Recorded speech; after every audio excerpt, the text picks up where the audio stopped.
Olá amigos, estou de volta hoje domingo, 10 de outubro, e nesse vídeo eu vou comentar as principais notícias que foram manchete nos jornais internacionais na semana passada e que também serão muito provavelmente manchete dos jornais e revistas internacionais na semana que entra.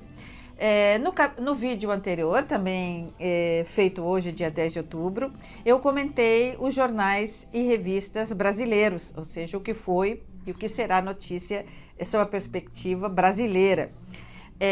E nesse vídeo específico eu vou comentar os jornais e as revistas internacionais, os estrangeiros mais importantes. E eu vou começar com o The US Today. O US Today é um veículo que geralmente eu não falei nos vídeos passados, mas ele é muito bacana e ele é muito importante. Ele traz uma notícia que eu gostaria de reportar para vocês, que volta ao tema da lei anti-aborto do Texas, que a gente tem conversado bastante e eu tenho nos vídeos sempre trazido alguma notícia. Tenho até um vídeo específico sobre a nova lei do aborto no Texas. O governo do Texas, ele comunicou, fez um anúncio, né? Ele notificou a Corte Federal de Juízes do Texas que vai apelar contra esta nova lei que regulamenta o aborto no Texas somente até a 6ª semana de gravidez. É aquela lei que leva aquele título tão significativo, né? A lei dos batimentos cardíacos. Há muito questionamento nos Estados Unidos sobre essa lei, há questionamentos também fora dos Estados Unidos, então não é uma lei pacífica, né? Porque ela permite que o aborto seja feito somente até a 6ª semana, quando em outros estados da federação e até mesmo anteriormente no Texas o prazo era maior, né? Não era apenas até a 6ª semana. Então parece que a questão não está resolvida e o governo pede que a Corte Federal dos Juízes suspenda os efeitos da aplicação da lei imediatamente, né? Espere que o governo vai entrar com uma apelação, um recurso, por meio do qual a corte então vai ter oportunidade de concluir se essa lei deve ser cumprida ou não, se ela não representa um retrocesso e até mesmo digamos, uma contrariedade aos princípios já dos direitos adquiridos das mulheres no que diz respeito a seus direitos de reprodução. Então, me pareceu bacana trazer de novo a questão da nova lei dos batimentos cardíacos no Texas, no sentido de que ainda há muita discussão a respeito. O Financial Times, ele traz várias matérias, mas me pareceu importante um momento do Financial Times que ele diz para o Facebook, olha, Facebook agora não dá mais para fugir, chegou o momento de regulamentar e de regularizar a sua atividade. Então, o momento é agora, não dá mais para fugir e sem sombra de dúvida, regulamentar o Facebook e as mídias sociais é imperioso, não só nos Estados Unidos, como no mundo todo. Não dá mais para fugir dessa questão. O The Economist, que eu sempre gosto de citar e trazer, ele traz uma matéria muito importante sobre a Etiópia. Nós não temos falado sobre a Etiópia aqui, eu tenho comentado muitas notícias sobre o Oriente Médio, sobre a Europa continental, sobre a Europa do Leste, tenho deixado um pouco, reconheço a África. E hoje eu quero voltar as atenções por meio do The Economist à Etiópia, que fica naquele chifrezinho, né, naquela ponta da África, tão importante e tão carecedora de justiça global e das nossas atenções. A matéria do The Economist diz que a Etiópia está matando os seus próprios cidadãos e que é preciso que isso pare imediatamente. O que a gente sabe é que o primeiro-ministro da Etiópia, ele declarou uma verdadeira guerra contra governos de regiões da Etiópia mais ao norte, que o primeiro-ministro da Etiópia diz que estão em rebelião, diz que estão se rebelando contra o governo central e que, portanto, devem ser combatidos. Então, o primeiro-ministro teria declarado uma verdadeira guerra contra essas cidades, os seus irmãos, né, a esses governos regionais da Etiópia, e matado pessoas, né? Quer dizer, as suas tropas têm matado civis, sobretudo homens e crianças que estão naquela parte do país, que já é um país pequeno, e as pessoas estão lá literalmente ou morrendo por força da guerra, das balas, das minas, né? Dos ataques, ou de fome, literalmente de sede. E não é possível que o mundo não preste atenção a isso que está acontecendo na Etiópia e esse assassinato deliberado por parte do primeiro-ministro dos seus irmãos, dos seus próprios cidadãos. A própria Eritreia tem sofrido com isso, porque respinga, né? Está muito próxima, então muitas vezes ataques e contra-ataques atingem o território da Eritreia e pessoas lá, crianças e homens, também têm sido sacrificados. Me parece muito importante a gente prestar atenção a essa matéria do The Economist, porque aquela parte do mundo sempre fica um pouco esquecida, né? Ou seja, nós fazemos de conta que aqueles nossos irmãos não estão sofrendo o que estão sofrendo.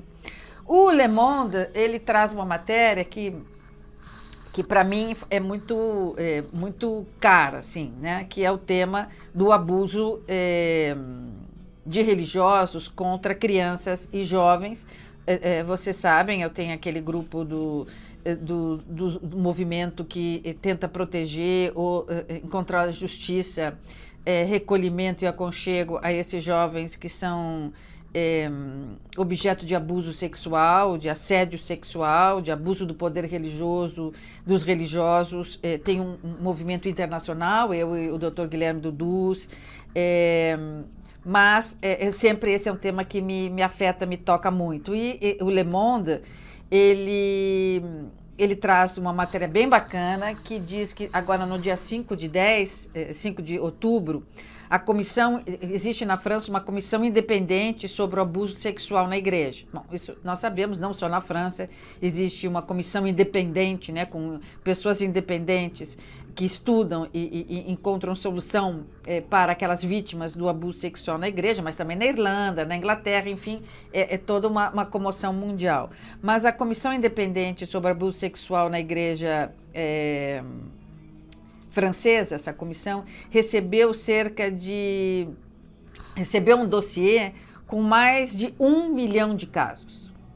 1 milhão de casos. Levantados, esse 1 milhão de casos que foram levantados nos últimos 30 anos, em mais de 200 instituições religiosas da França.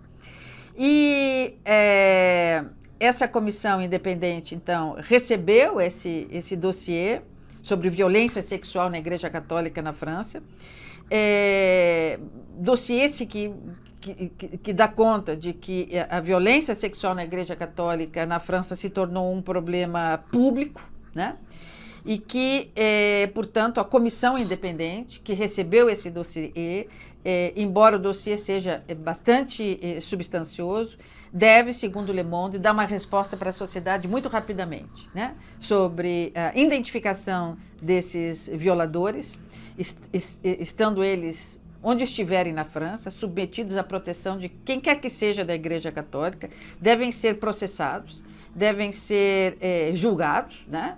Se condenados, se considerados culpados, pagarem as suas penas, como qualquer outro cidadão não religioso, e essas vítimas devem ser apoiadas pelo Estado e indenizadas. Então, esse passo que a França dá, que vem na sequência de um outro passo importante que os irlandeses também deram, de satisfação a esses moços e moças que foram, desde muito cedo nas suas vidas, marcados, né, pela dor de terem tido fé, né? Porque a fé não pode machucar, a fé não pode doer, né? O amor não pode doer. Então, é preciso que essas pessoas tenham um retorno do Estado, né?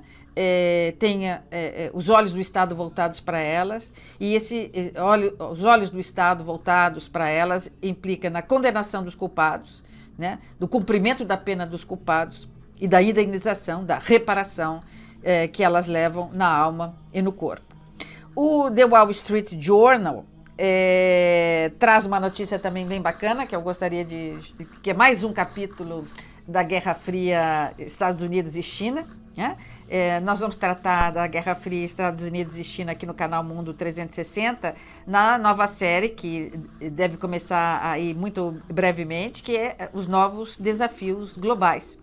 E essa nova série, os novos desafios globais, tem como foco, tem como digamos, uma temporada inteira, né?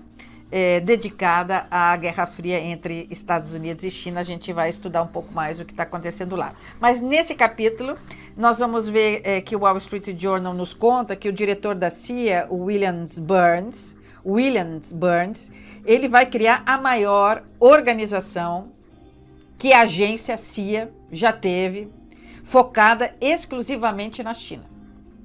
E para entender e depois para conter as múltiplas ameaças chinesas. Ou seja, vem aí dentro da China um departamento, né? O William Burns, o diretor da CIA, fala numa verdadeira organização. Ele não fala em departamento, comissão, nada, ele fala organização dentro da agência para dar conta das múltiplas ameaças que vêm da China. Então, aí mais um capítulo da Guerra Fria entre China e Estados Unidos, relatada pelo Wall Street Journal. O Newsweek diz, por incrível que pareça, o Newsweek traz uma matéria da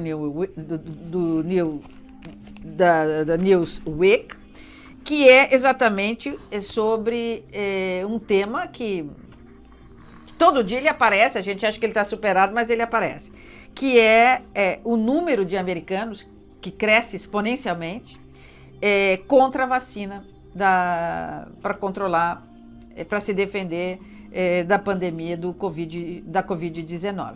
Por incrível que pareça, deu capa na Newsweek, então é uma matéria bem robusta, sobre o número de pessoas que se negam a tomar vacina e que, pelo contrário, são contrárias à vacina e que dizem que não vão tomar, que não são obrigadas e que obrigá-las a tomar vacina é a maior ofensa que que o Estado pode apresentar contra os direitos de liberdade das pessoas. Então, por incrível que pareça, ainda dá capa na Newsweek o número de americanos contra a vacina e que se negam a tomar, inclusive a vacinar as suas crianças e seus idosos, e dificultando ainda mais a contenção da doença nos Estados Unidos, e também isso é um reflexo do que acontece no resto do mundo. Então, aí algumas notícias, volto no próximo fim de semana, e durante a semana venho comentar outros temas internacionais que porventura apareçam e que sejam relevantes. Eu vou continuar de olho no mundo e você continue de olho aqui. Boa semana.